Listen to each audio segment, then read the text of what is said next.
fine. That you have. I'm quite. I mean, with other people, I've just asked a question and then it's gone off in all directions. So I've not got a very kind of very definite set of questions that I'm asking everyone. It's just quite sort of loose.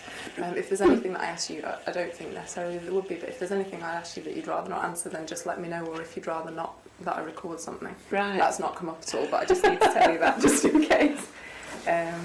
And yeah, it's sort of completely sort of standard practice in sociology just to change people's names for confidentiality. So it's not, again, it's just, in a way, it's just a convention. Right, so just to let you know. But what I'll send you the transcript with your name on it. So. Right. So I did write a little list of things that have changed in my lifetime. Really? Yeah.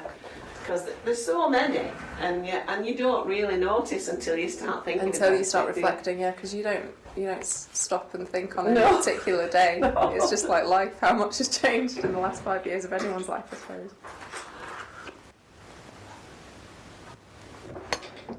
So did your parents come from Oldham?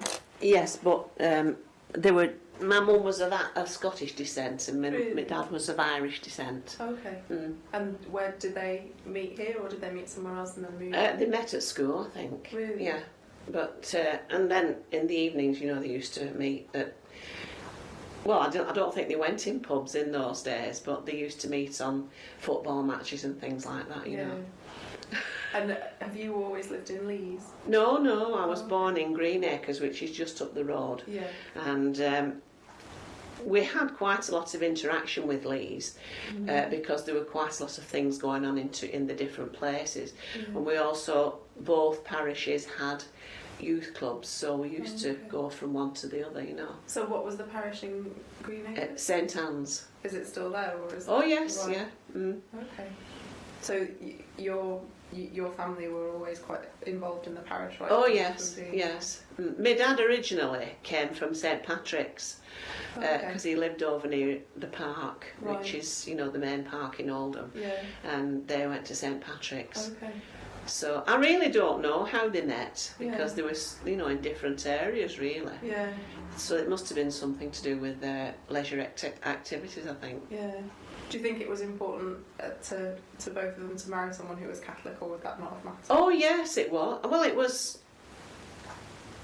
They didn't do it. They didn't marry outside the faith. Then they were.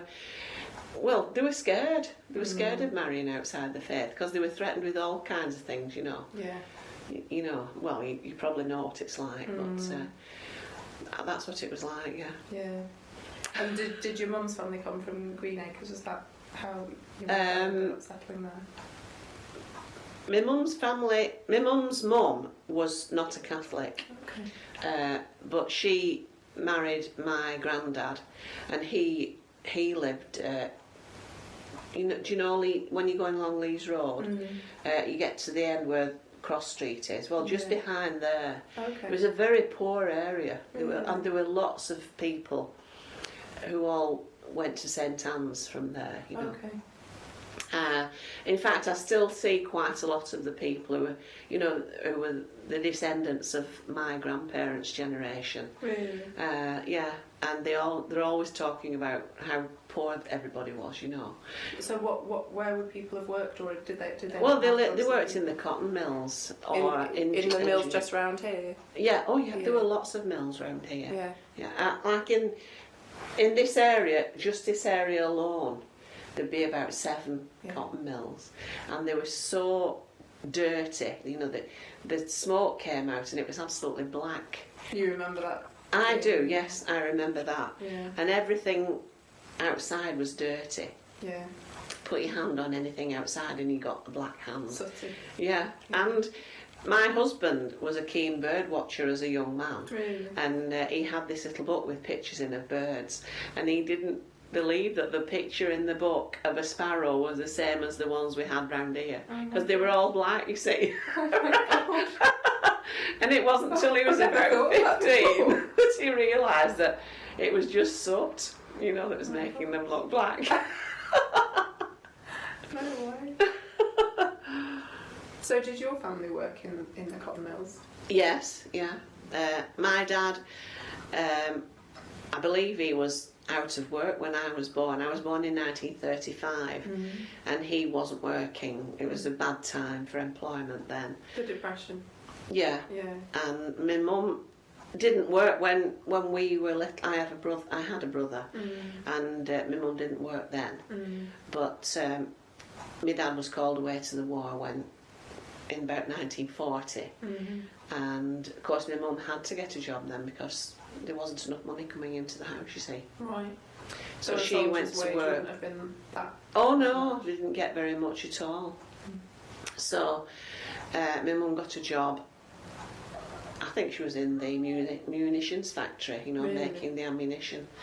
And where was the munitions factory, or were there quite a lot? there were quite a lot. Yeah. A lot of the big mills were converted in part, to that sort of thing. And it was just a little place off Huddersfield Road where my mum worked. Did you work there right through the war then? Yeah. Or right through from when he went? I had an aunt who worked in Risley, it's called, a place in Cheshire, I think. And I don't know what they were making there, but everybody who worked there, the skin turned yellow. But they had to stay, they didn't come out every night, they stayed in all week, and they were just able to come home at weekend. But she was always yellow while she was working there. Did it wear off afterwards? It did after the war, yeah, but I don't know what it was they were working with. Did her health suffer later on? I thought it would, but I think it probably did, but she was quite old. As I remember, she was quite old, you see. So I don't know whether she was ill due to that or because of their age, really. Yeah. But she carried on working till she was about 75. Really? Yeah. So did your mum carry on working once your dad got back from She did, yeah. That was the point. I mean, everybody got the idea that this is all right, getting their own money. Yeah. So yes, she did, and then we started getting a bit better off then, Right. And do you remember it being kind of strange when at the end of the war, was there a kind of readjustment period? Oh, it was, yeah, very much so. But it was strange during the war as well, because like nowadays, children are taken to and from school. I remember going to school by myself at the age of 5 or 6, and there was all sorts going on. It was a Battle of Britain and all sorts going on at the time, and it never occurred to me that it should be any different, but we were all in the same boat, so we didn't even think about it, I don't think. I got scared sometimes if there was an air raid, but there again, we were all in the same boat, so we didn't really bother about it. Yeah. And what was the local area like, just around where you would play, or the local neighbourhood? I think I was very lucky because at the top of the road where we lived, we could see across to the hills, and it was quite a lot of open space. And also, we lived across the road from the local cemetery, so we used to use that as a playground as well. Yeah. We had some good times in there. And would you have kind of known all your neighbours, and was it yes. quite a close community?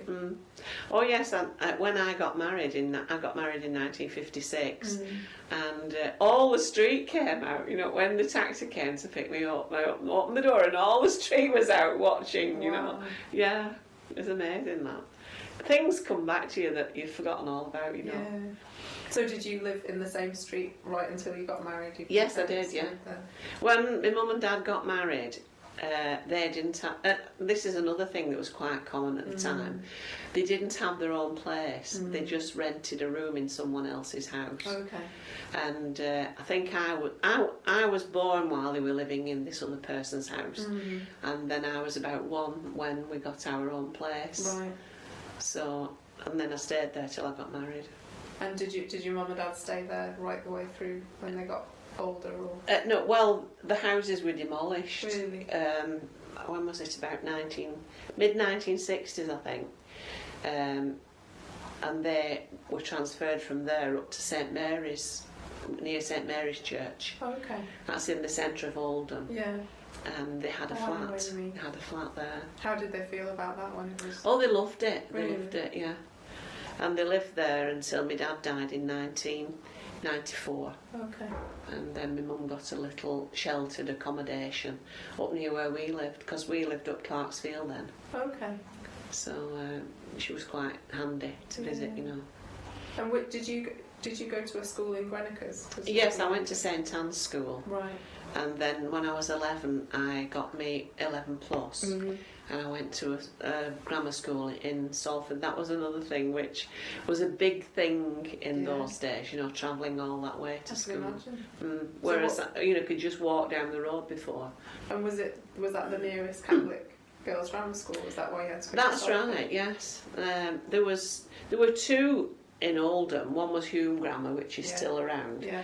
And there was another one called Oldham High School, Right. but they weren't Catholic. And is Oldham High School what later became Count Hill? Or? No, it was over that way. Okay. I think it was round about Green Gate area. Oh, okay. I think it's gone now. That. Yeah. And what was it? Was it quite a shock when you suddenly had to? Oh, it was. to travel? I'll say, yeah. We got travel vouchers from the council. Yeah.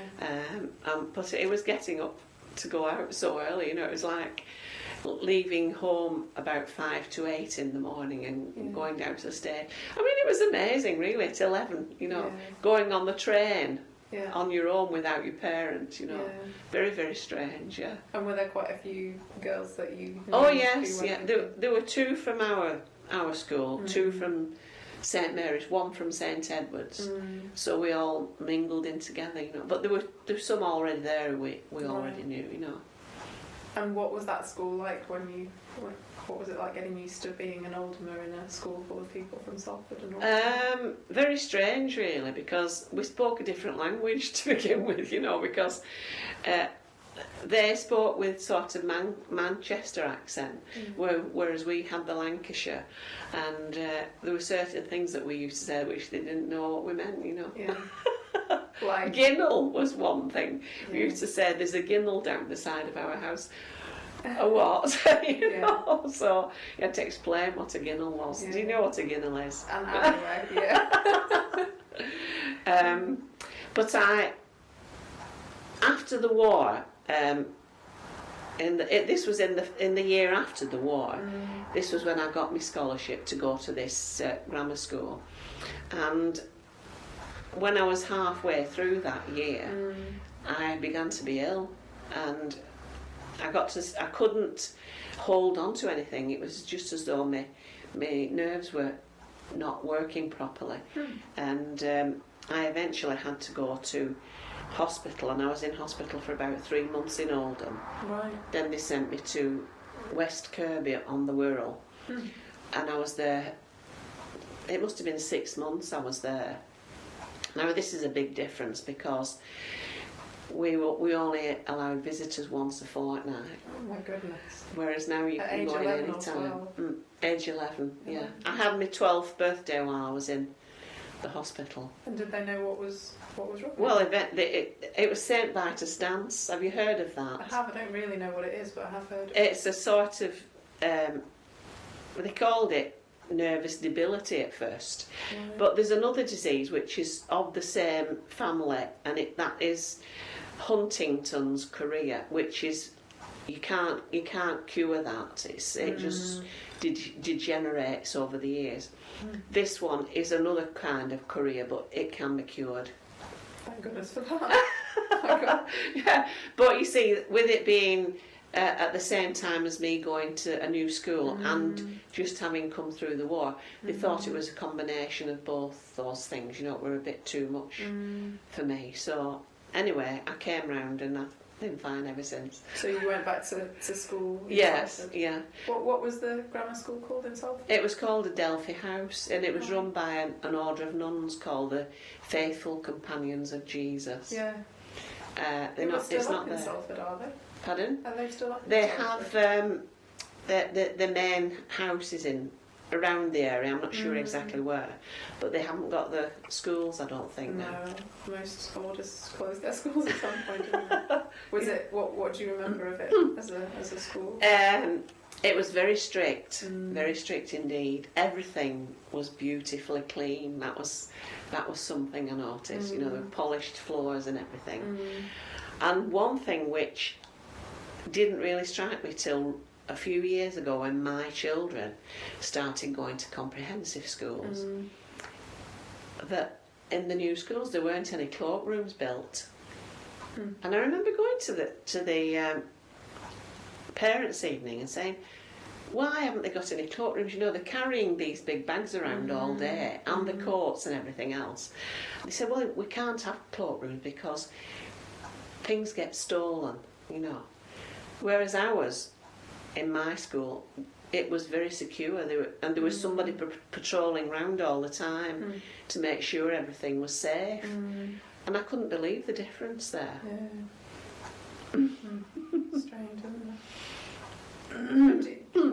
When you were sort of growing up right through from childhood through teens, would most of the people that you knew have been Catholic, or did you sort of mix with people? Mostly, we had some neighbours who were Church of England, or some didn't have any religion at all, and they were still my friends, you know. Yeah. But we sort of separated off as we started going out with boys, and because we did tend to keep in with our own group, you know.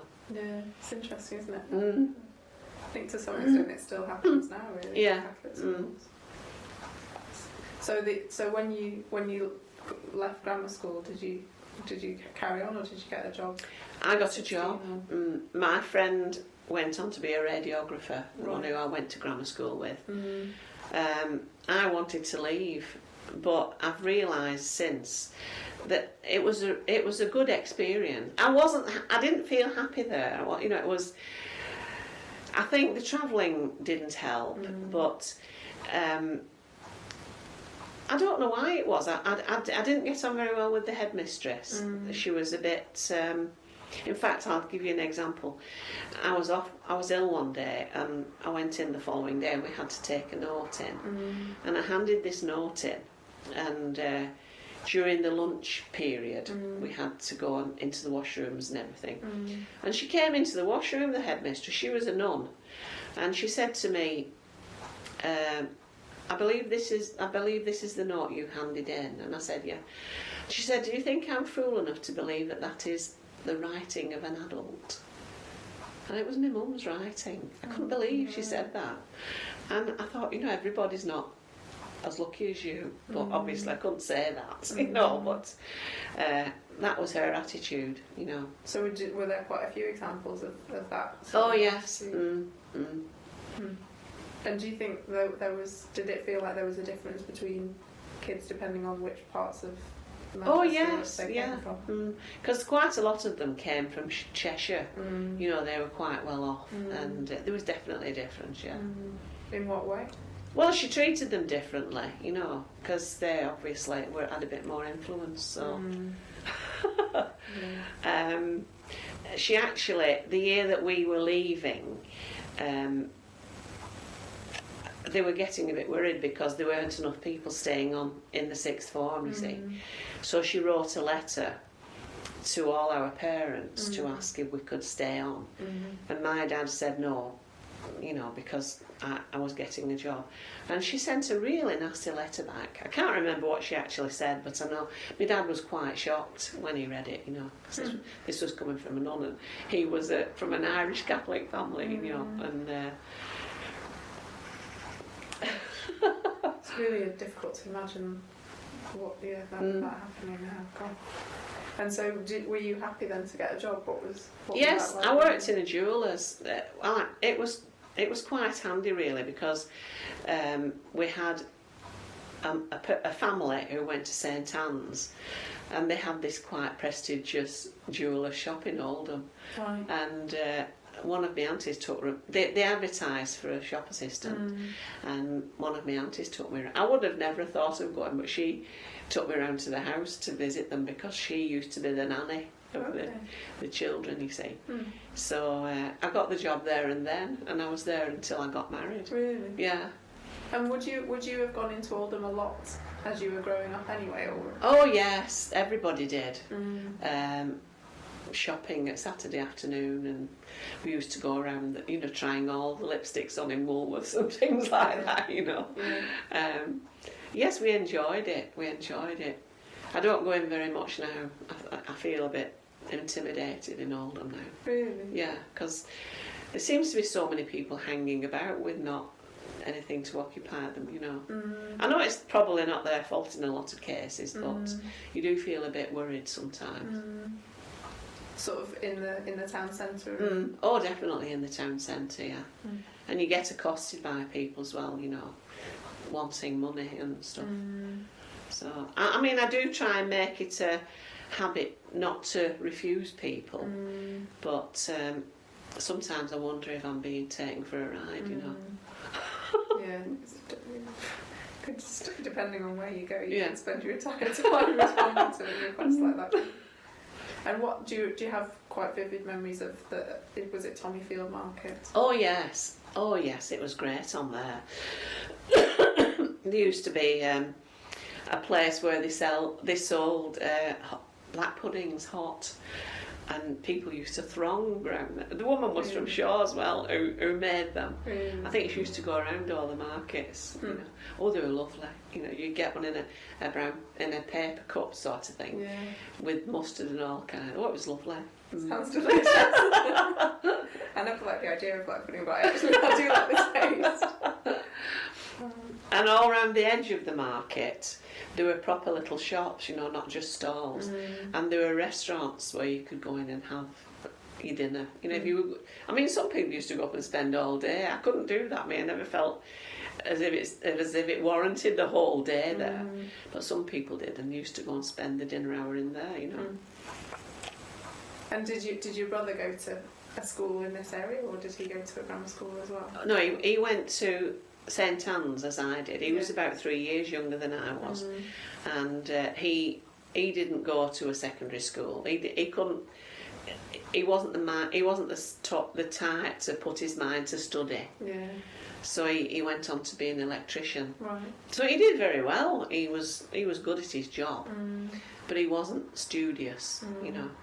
And have you got nieces and nephews and grandnieces and nephews in the area? Oh yes, they're all in the area really. It's my own family that has spread. My cousins are still around, and they sort of spread out into Royton and Shaw, and some in Rochdale. Right. But mostly they're still in this area. But my children have spread out. My daughter was from Birmingham. I've got a son in Sheffield, one in Leeds. Three live in this area. I've lost count now. Oh yeah, I've got one in Scotland. Really? Yeah, so they're all over the place. Did they sort of stay where they went to university, or did jobs take them there? Some did, yeah. My son who went to Leeds stayed in Leeds. And my daughter was here, she went to Coventry. And then she sort of went to Stafford, and then she went to Wolverhampton. And then she finished up in Birmingham. She's a probation officer, Jane. Really? That must be a rewarding job. Oh yes, but it's also I get quite worried sometimes about some of the jobs she has to do. So where did you meet your husband? Was that working in the jewellers? I've got a photograph here actually. I met him as a teenager originally. That's him in the middle. Oh, that's great. He was that was taken when he was on his way to Korea. And is that taken in Oldham? It was taken. It's on the back. It was taken in Colombo. Oh right. On the way to Korea. I was going to say I don't recognise those buildings. But I knew him from being a teenager, and then when he was 18, he was taken into the army to do his national service. Huh. And really, I just knew him as a mate before he went in the forces. Yeah. And I just accidentally met him because he worked in Oldham Library. Okay. And I met him one day because my boss used to send me regularly to change his library books, you see. Right. And I just bumped into him, and I was flabbergasted. You know, 'cause I didn't realise he'd be back from Korea. Right. And he had been injured and been taken to Tokyo to recover. And it just went on from there. We got married in 1956, and then he died in 1975. Did he And really? he was 41, yeah. Very sudden heart attack. So what had his job been? He was a When came back, did he librarian. Stay in the library. Yeah, and he was studying as well. He didn't stay in the library because he didn't think it had any prospects. So he became an accountant in an industrial accountant in various different places. And he did very well, but I think he had a lot of responsibility, and obviously he must have had a heart problem which we didn't know about. So you had no idea? No. So, and he just collapsed at work one day, and he was dead at the hospital. When they got him to the hospital, he was dead. That must have been devastating for you. It was. And how old were your kids at that stage? The eldest was 18, and the youngest were twins, 5-year-old they were. Oh my God. So they hardly remember him, the youngest ones. The others do. So it's 30 years this year since he died. Gosh, it's amazing, isn't it? And next year it would have been our 50th wedding anniversary. And then I met Morris, he was another one I met when I was a teenager. Really? And we used to go to school on the train, but I didn't know him then. There were two other girls who were on the train who used to be talking about their boyfriends all the time, and one of them married a German prisoner of war who was situated in the Glen Mill in Oldham. Right. Just up the road that was. What, they had them working in the mills? No, they converted the mill to a prisoner of war Really? camp, yeah. Oh, I didn't know that. Didn't you? Yeah. See, I don't have family from around here, so I've never heard stories from grandparents. Yeah, well, this girl, when it was getting towards the end of the war, they used to let them come out. They used to come out and visit. People used to invite them for tea and stuff like that. Yeah. And this girl's mum must have done that, and she fell for this lad. And they got married eventually. But her and her friend used to talk incessantly about their boyfriends. And the other one was talking about her boyfriend, whose name was Maurice Thackeray. And I didn't know at that time, you see. And then I met him a few years later. And he got married to somebody else. Obviously, I got married to somebody else. And then we met later, after my husband had died, quite by accident. Yeah. And we started seeing each other then. And we married about 6 years after my husband died. Fantastic. So, it's amazing, really, when you think about it. Yeah. All the things that you don't know at all at the time, and then you look Yeah. back and think, I know that name. And so I've lost track of. You said when you got married, you first lived where when you were first married? Oh, we lived in the next street to my mum in Greenacres. Okay. Really? They were all rented houses, you see. Yeah. So we all had the same landlord, so my mum just put a word in for us for when the next house came available. Yeah. So we got that. And then we moved from there. I think we were there about 4 years. And at that time, my husband's brother lived just down the road. As you come out of the church front door, Yeah. there's a street right facing you that goes up the hill. Yeah. Well, my brother-in-law lived on that street. Okay.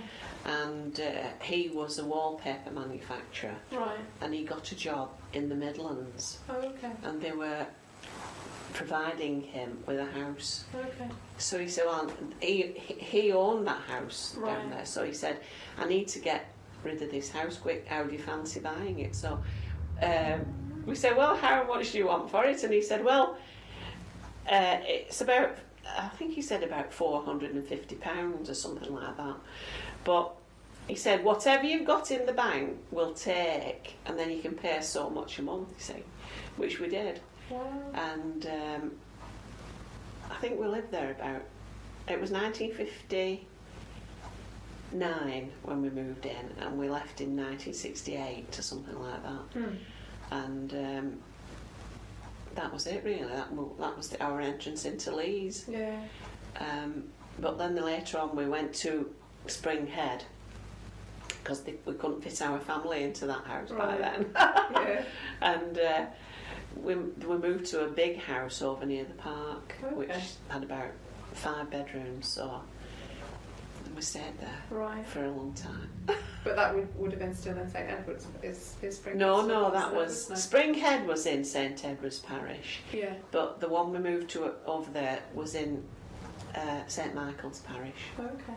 So what was it like moving from St Anne's to St Edward's? What was St Edward's like then? Well, it was a dump really, a real dump, yeah. Everybody, even when I was going to school, we knew people who came from St Edward's, but they were treated like country bumpkins, more or less, because, you know, it was almost as though you expect to see straw coming out of their ears, you know. It was like that, yeah. The school was a country school, really. Right.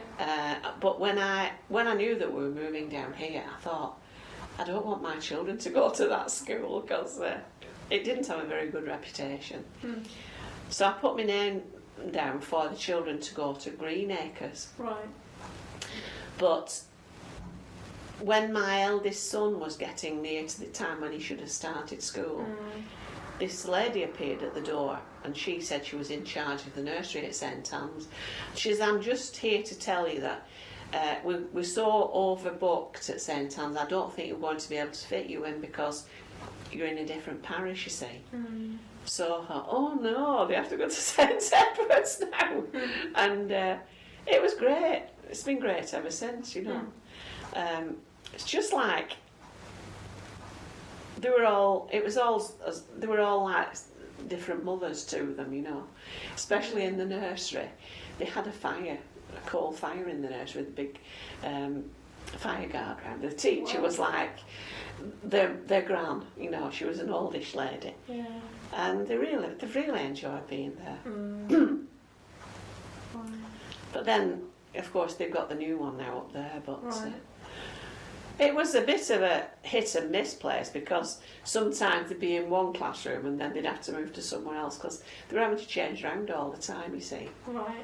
And then they had some extensions built, which they've knocked down now. You know, that's where the kitchen is and that area around the side. And what was the parish like in those days? Well, I remember that the parish priest we had then, he came about the same time as we did. He was called Father Kilfoyle, and we had some appeal on at some points. I can't remember what it was for. And he said to me, getting money out of these people is like getting blood out of a stone. So there was a reason for that. They were all very poor, you know, but they've always had that reputation of being a bit tight, you know. What, specifically people from Leeds? Yeah. That's amazing. But now it's different now because they say that it's one of the best areas for giving to charity and various things, you know. So I don't know about that. I mean, I've never really taken any notice of that, you know. And so how did you were saying you made a list of the things that have changed? Oh yeah. I wear these are my very old glasses, but I feel more comfortable with these, although they fall into bits. I have some bifocals, but they do make my eyes ache when I wear those. I've told you about how much cleaner it is, you know, now. Yeah. If you hung your washing outside to dry, you brought it in and it was dirtier than it was when you put it outside because it was covered in big blotches of soot. We had much more freedom as children. You know, we used to just disappear during the holidays from school. maybe we'd come back for something to eat, you know, Yeah. but otherwise we were out all day. And if you know, if your children disappear now for a couple of hours, you're wondering what's happened to them. aren't you?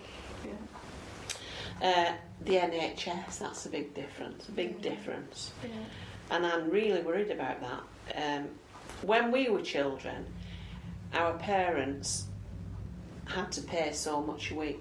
There used to be a man came round every weekend for a shilling a week or something like that, you know, to pay for your doctor's bills. Now that all went with the NHS, and it was a real godsend for people who were poor and had large families, which most people did in those days.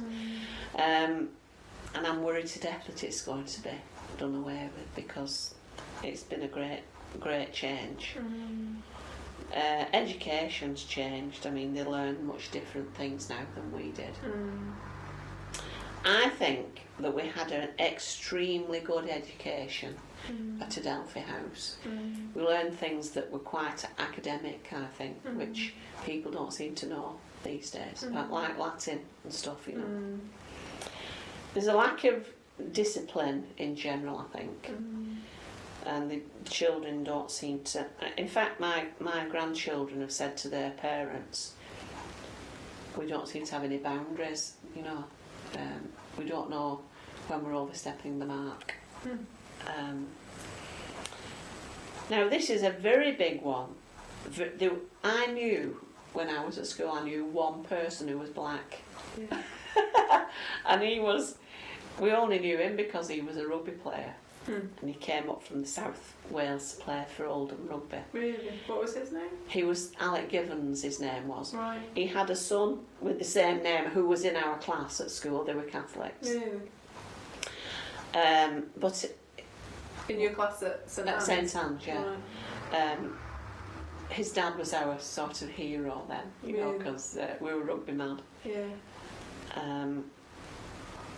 I mean, it's good that everybody's mixing in now, but they stood out then, you know, that if you had a black face, you stood out from the crowd. And it was different, the attitude was different then, because they were treated with respect, because they were just one every so often, you know, you didn't see very many of them. But now they're not respected, are they? That's the trouble. Can you say more about that sort of change, like the sort of as more people arrived from different parts of the world? Yeah, well, when after the war, we got refugees from Europe, you know, Like Ukrainians and Poles and Russians, and my friend's Russian who comes to our church. Her dad was a Cossack, right? And you know, they were quite badly treated at the end of the war. The Cossacks, they'd been fighting on our side, I think, and at the end of the war, they were all rounded up, and they were going to be taken back to Russia, and they knew that if they got back to Russia, they wouldn't live long, you know.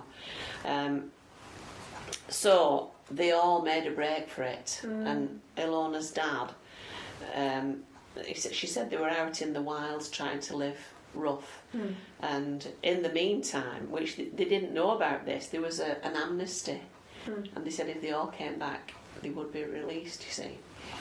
But in the meantime, some of them were so scared of going back to Russia that they'd committed suicide, and Oh my gosh. and they said they'd actually got to the stage where they had to eat the horses because they couldn't find enough food to live on.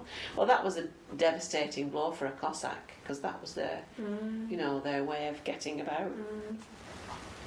And a lot of the Ukrainians and Poles lived around where I lived for a few years over. In Leeds? In near Redlands. Oldham Park. Okay. Because they were quite big houses, and then they were taken over when all the Asians came in, because they used to go for the big houses as well, you know. So do you remember the people from the Ukraine and from Poland mixing in, or was there a sense of people being I think they seemed to mix in more, but they also had their own little... They used to have their own clubs, you know, where they used to go and meet together, which I've no objections to. I think that's a good idea. But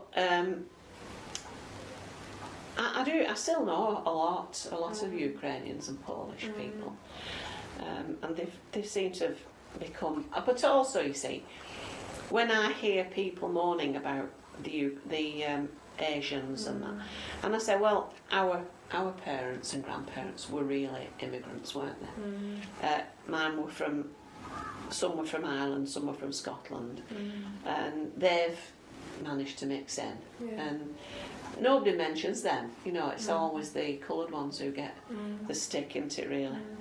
So when Asian families started moving into those sort of houses near you, did you get to know them? Was that Not really, no. We didn't really see them socially. You know, they kept themselves very much to themselves. There were one or two you got to know. There was, but out there again, you see, I knew this family, but they weren't Muslim. They went to St Anne's. So I think it's easier to get them to know them in that situation, really. Yeah. Otherwise, I didn't really know very many. What about now? Would you have friends or? I do know several people. I wouldn't say I had a lot of friends because I don't know them well enough. You know. I don't know why that is really. Because I don't suppose it's because we don't get a chance to mix in very much. Yeah. I'm hoping that in St Augustine's, where my children went to school, they're taking a whole section now of Muslims because it's in Wearmouth, and there are a lot around there, and they like to go there. So the Muslims like to go to St Augustine's, and I think that's a good thing. Because otherwise, faith schools can be quite divisive and keep people separate. Well, if they don't get the full intake, you see, the spare places then go to the Muslims. So your kids growing up wouldn't necessarily have got to know sort of Asian families, because would that be right? Some of them. Our Dan had some of his best friends were Asians at school because he went to St. But it's not all that long since he left. But so the St. old, Augustine's? yeah, but the older ones, you see, they didn't have that then. But now they mix it. Like my daughter, she sees a lot of Asians in her job, and a lot of my children are in the NHS, so they're mixing with a lot, you know. Yeah. In fact, the house we lived in on Queen's Road, it is now the home of a Muslim family. Really? And the daughter works with my daughter at the hospital. Really? Yeah, so she's been there since. That's really nice, moved. isn't it? Yeah. To go back to the house where you grew up. Yeah. Yeah. But they really enjoyed living in that house. You know, it was a big house and plenty of room for them to spread out and everything. I think that's about it. Oh, the other one is all the old housing in around St Mary's area and Greenacres demolished, and communities were broken up, and people who'd grown up together were spread out. You know, and that's been a big thing for a big upheaval for a lot of people of my mum's generation. You know, and I suppose that by now they'll be getting more settled again because they'll have found new communities, but at the time that was a big thing for a lot of people. And how do you feel like in the sort of specific feeling of Oldham, what in terms of what it was like to be an Oldhamer, say when you were young, and now for your grandchildren or even for you? My children are not very happy about it. And like I said, one of my sons moved up to Scotland because he's in the police force, and his wife was a nurse, and she came down to Oldham to finish her training because she couldn't find a place in Gourock where she lives, and they got married and bought a house down near the hospital, and then they had a baby, and when the baby was about 3 months old, they went up to Scotland to visit my daughter-in-law's parents. And that it was a very bad weekend that they were away. There were lots of robbings and muggings and you know, things like that going on. And in the paper the following week, there was a long list of all these things that had happened over the weekend. And when they came back and saw that, and they thought, we're not staying here, you know, we're getting out. And he's now in the police force in Strathclyde. Right. And he said it's much. Glasgow's got a really bad reputation. He said it's better than it is in Oldham. Well, Greater Manchester, you know. And how does that make you feel? Bad. It makes me feel bad. But at the same time, I'm glad that they have made the break that they wanted to do, you know, and they're happy up there. He's really happy. He's turning into a dour Scotsman. He used to have a very, very, very great sense of humour, but I think that's gone. Well, they do talk about environmental influences, don't they? All that bad weather. It's quite bad here. No. Oh. And what about your other kids in terms of this? You said 3 of them have stayed. I know one of your daughters lives just down the road, doesn't she? She's the one who works at the hospital. Right. She knows this girl who lives in our old house. Yeah. My daughter, the youngest daughter, she's the twin of the one who lives in Scotland. Okay. Now, I think she'd go, if she got the chance, I think she'd go up there. But she's stuck because she's working for the ambulance service. Right. Actually, at the moment, she's off work because she's under stress. She gets really stressed out with her job. And I think Is she a paramedic and going? Yes, yeah. And they have to put up with all kinds of abuse, you know, from white and Asian. And it's getting to her, I think, now. She's been doing it now for about 10 years. And I think she's looking for a change.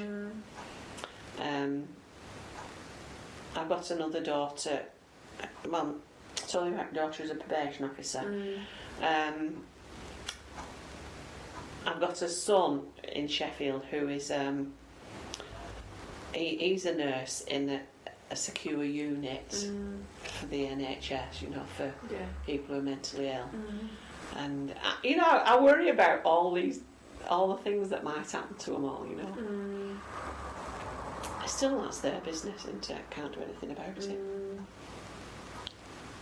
Daniel's working for Greater Manchester Police, that's my youngest. Right. Part-time, because he's trying to make films in his old time, you know. Okay. So, Wow. it's quite hectic at the moment, you know, with different things going on. What does he do with the police? He's a civilian working in the police. He started off as a typist, and what they do, they have these tapes of interviews with people who've been arrested, and then they have to play them back and type them out. Yeah. And they say that they don't usually like keeping people on that job for more than about 3 months because it gets to them eventually.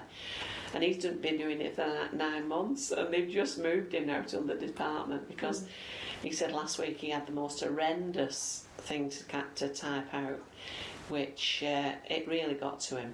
And it was this girl who had phoned 999 because she was being beaten up, and she was screaming and carrying on, you know, on this. And he said, "Oh, Mum, I've just had this awful tape to type out, you know."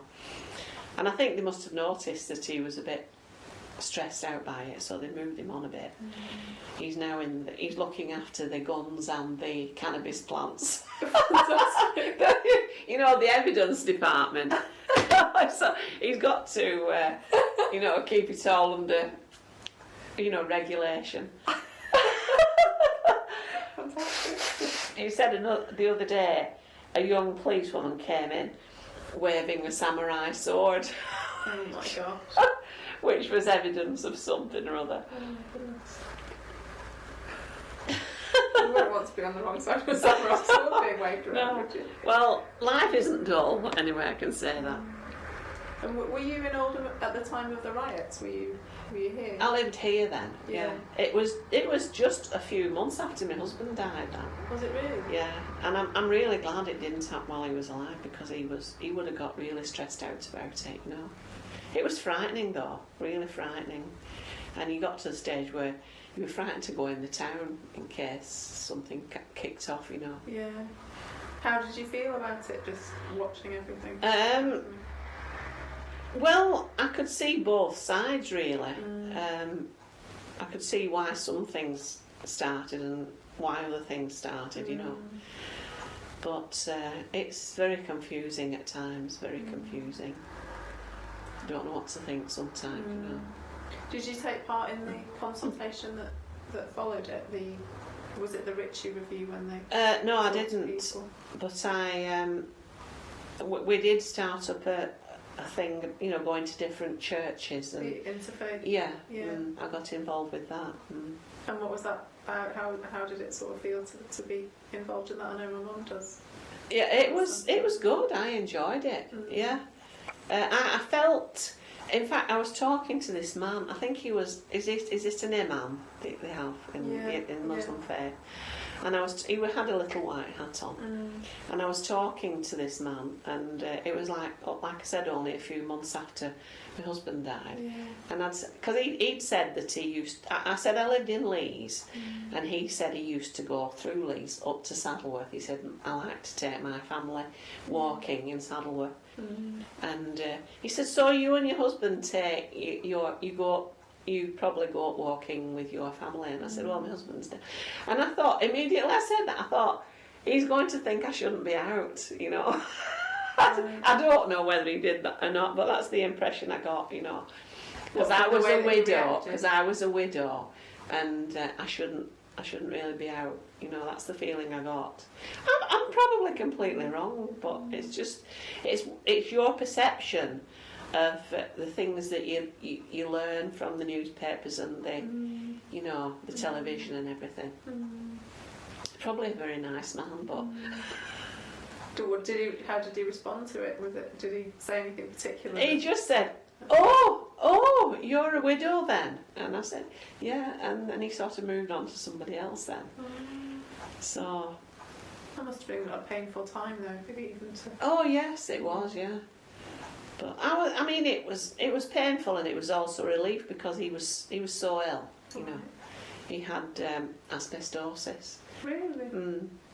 Was that from a job that he'd done as a young man, or? Yes, it was. He was a plumber and a maintenance man, and it was during the 60s and early 70s that he worked for someone who had a contract with cotton mills to do the maintenance on the pipes and the engineer, you know, the plumbing and that. And all the pipes were lagged with asbestos, and they put it on as it was wet, and then it went hard, you see, around the pipe. Yeah. So when one was leaking, they had to knock it all off, and he said got all the dust. Yeah, and they had no protection. They just had a sort of little mask, like about the thickness of a hanky, you know, to put over the mouth and the nose, and it just got through. And they were walking about in that atmosphere all the time, you know. He didn't get affected by it until the 90s. But in the meantime, he'd noticed quite a few deaths of the people he'd been working with. And a lot of them had that, you know. And he kept saying, I'm going to get it, I know I'm going to get it, you know. And eventually he did. And he was ill for quite a while, was he? No, he was lucky because he was only ill for about 3 or 4 years. He began to get really bad chesty coughs in the winter. He'd be ill for about a month every winter, and then it sort of all came at once, you know, in 99, and he died at the beginning of 2000. And he was ill for like the previous 18 months. But he wasn't diagnosed. I think he'd been diagnosed about 9 months when he died. But previous to that, we didn't know what was wrong with him. You know, we just thought he was getting bad doses of flu or something. You know. So I'm glad he didn't see the riots. Definitely. How do you think he would have reacted? Or he would have been annoyed, very annoyed, I think. With? Both sides. Because, you know, he was... He didn't say very much, Morris. He used to say, in fact, the stuff he wrote, I find stuff everywhere that he wrote while he was ill and before he was ill about all kinds of things. And I couldn't believe it because he never said anything. He just sit there, take everything in, you know, and just make the odd comment. And that must have been amazing for you to read what he was. Yes, I did. It was. In fact, he left a letter, which was all about his funeral and that, and I didn't find that till after he died. But he had this reading that he wanted Daniel to read at his funeral. We didn't find that until after the funeral. Really. But we had this letter copied, and he was close to, you know.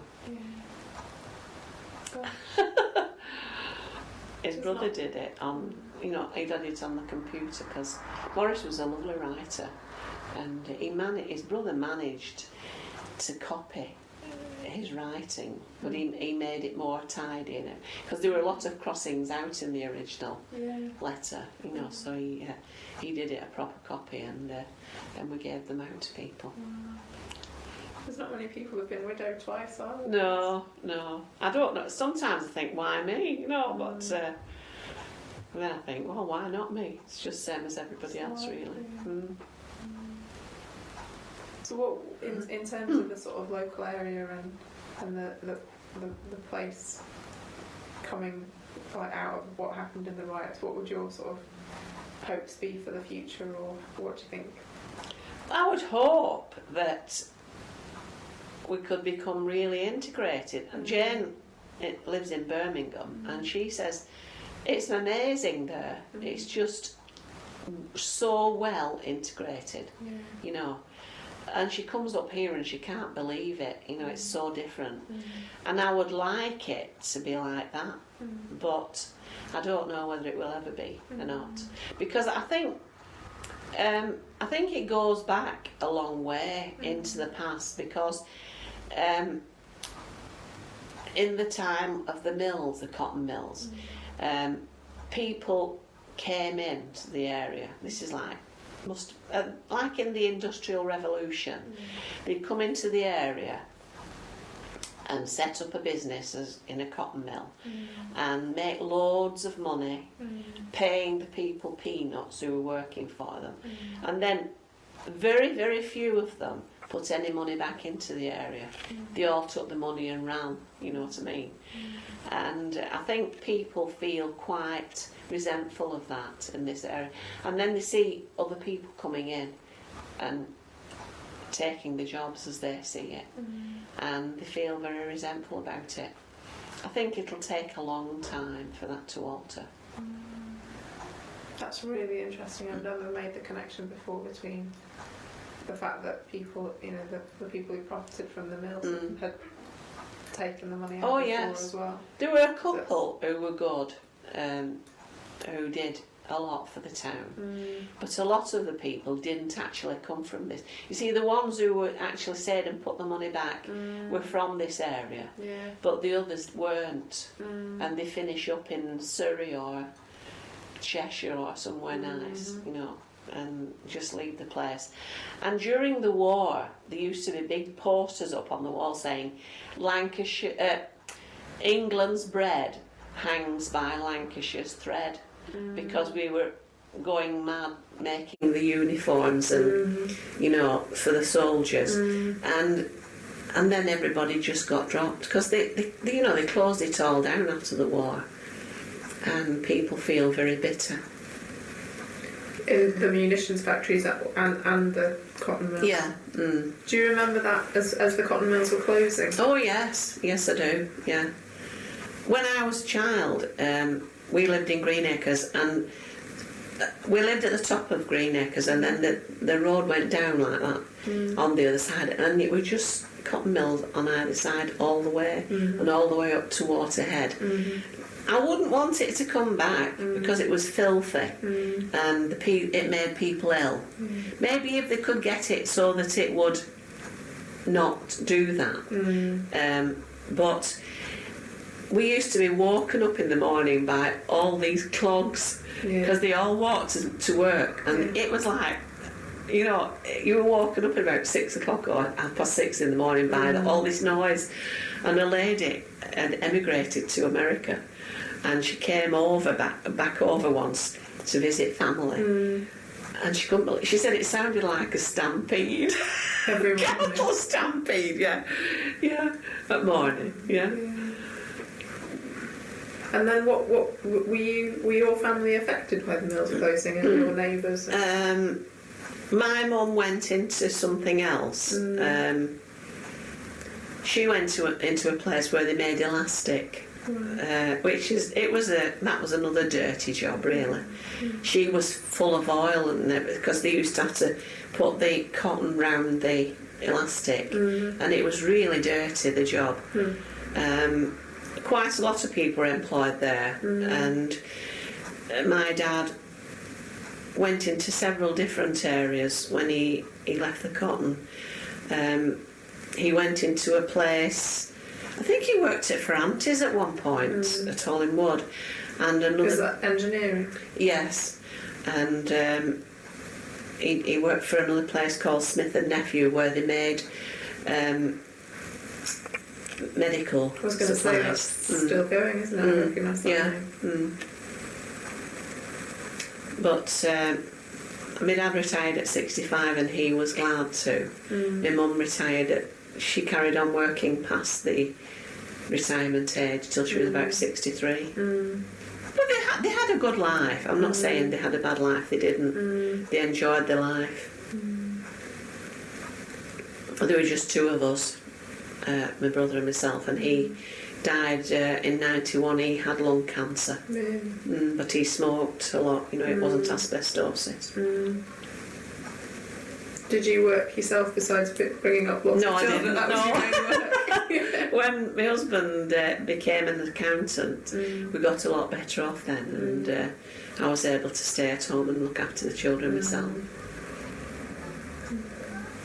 I was glad to do that, because I didn't like it when I had to come home from school, travel on from Salford, and then I'd come into a cold house in the winter, no fires, no central heating, and you know, with just one fire in the house. And I had to light the fire and start getting the tea ready. And then, of course, after tea, I had to start doing my homework. So it was a long day. And I used to wish that my mum was like my friend's mum, who also had a big family, so she couldn't go out to work, you know. Still. Did you enjoy bringing up your children? Oh yes, I did, yeah. My husband did as well. But we got talked about a lot, you know, having so many children, because yeah. In fact, I mean, this is a bit coarse, but my mother-in-law came round one day, and we were living in the 3-bedroom house at the time, and we were talking about having an extension, and she said, I don't know about having an extension, I think you ought to have it cut off.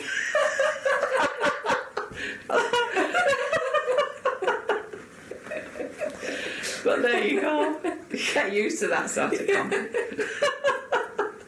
People just attribute it to being a Catholic, don't they? Yeah. Even coming from one of 4 as my age, is people sort of say, oh, you know, bigger family than most people, but thank you very much for talking to me. It's been brilliant, and I'm really struck, especially by that thing about, because I've interviewed a few people this week, and I've heard a lot about Asian people coming. Yeah. It's a very emotive subject. It is an emotive subject, and it's also something like I hear this thing about people coming and taking our money. Yeah. And I've just never made that connection before, specifically about the mill owners, having done that before, in a way that kind of touched a nerve that was already there. And it's not only here; it's all. There's a belt across the country, really, from Liverpool through Lancashire across to the East Coast, you know, Newcastle, and all those areas were the places where the money was made. Yeah. You know, with the shipbuilding and the steel industry and the woolen mills and now the cotton mills and then the docks at Liverpool, and they've all gone. That's what gets to people, you know.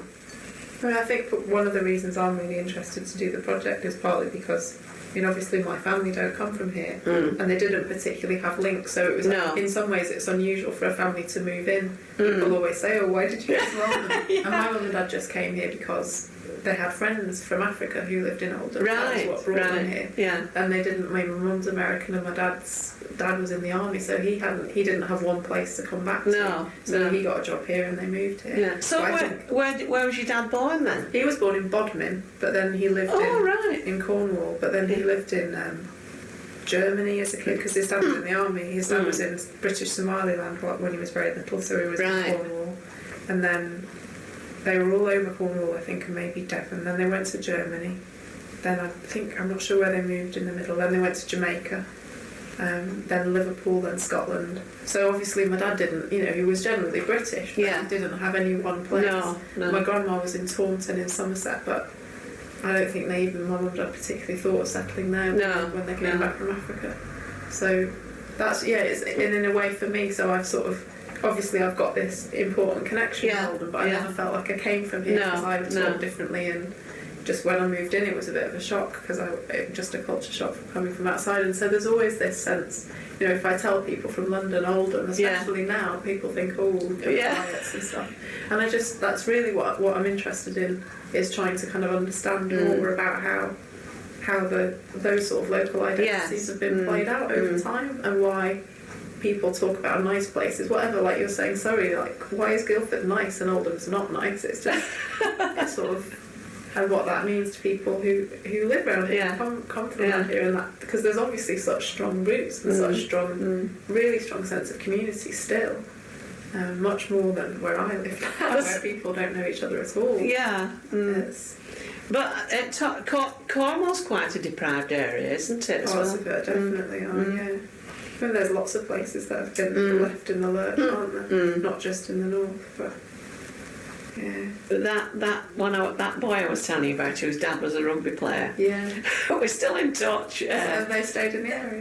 Really? Well, his dad died a couple of years ago, and his mum died a few years before that. But he lives in the Rochdale. I think he lives. That road that goes from Shaw up to Rochdale. I think he lives up there somewhere. But I see him from time to time. But it was really funny a few years ago, in the 70s, when people started going on foreign holidays. My friend, she was my best friend at school. We went to Adelphi together. She met Alec on the bus, and we always used to say, "How are your parents?" Whichever one we met, we always used to say, "How are your parents?" And he said, "Oh, my mum and dad have just come back from Jamaica or somewhere. And that must be where he had originated from, his dad." And she's, without a thought in her head, she said, "Oh, I bet they're brown, aren't they?" I said, "You didn't say that." She said, I never thought at the time. She never thought about it till after. Because you see, that's what's happening. You don't notice, do you? You don't notice the colour when you get to know them properly. It's true. But he had as good a laugh as she had. I'm sure he did. And at school, you see, I was called MacDonald, which everybody associates with Scotland, although mine was the Irish one. Really? But everybody. So we used to shout things at each other, you see, and pretending to be annoyed and that. And he used to say to me, "Get back to your clan," and I used to say, "Right, get back to your tribe then." And I think today, if we'd have said that today, we would be landed up, in court, perhaps, It's fascinating. Thank you very much. I'm going to turn this off. Well, I think you've got enough Definitely, information. it's been brilliant. Thank you.